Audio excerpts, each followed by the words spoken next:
Well, I've been in law enforcement for a long time, and I've worked my way up to assistant chief of police on the Kansas City Police Department. So I believe I have all the skill sets and attributes necessary to run this agency.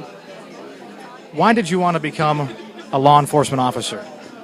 Well, it started when I had to pick a career field in the military. I started off as a military police in the military and did that for several years, and an opportunity came open in 1991 in Kansas City, so I applied to become a law enforcement officer, and I did, and I got accepted, and I've been a law enforcement officer ever since.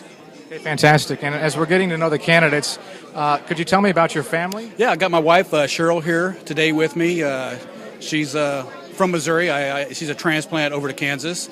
Got twin boys. They're both 18. They're both off to college. I got one son that's in the Air Force Academy and one going to Pitt State in a Kansas ROTC program to become a nurse in the United States Army.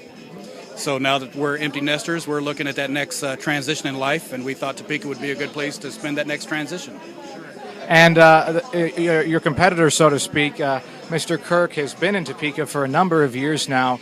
How do you think you can compete with him for this position, considering his long stay in this community? Yeah, Tony Kirk is a good man. He's been in this community for a long time, and he's an exceptional leader. Actually, when it came time for his promotion to assistant chief of police, Chief Miller called me from Kansas City to sit on his board, and I was a big proponent and for his promotion to lieutenant colonel. So he is very capable and a good man and a good, solid leader. And Kansas City's not too far from Topeka. Have the two police forces had a pretty tight relationship over the years? Yeah, we do have a tight relationship.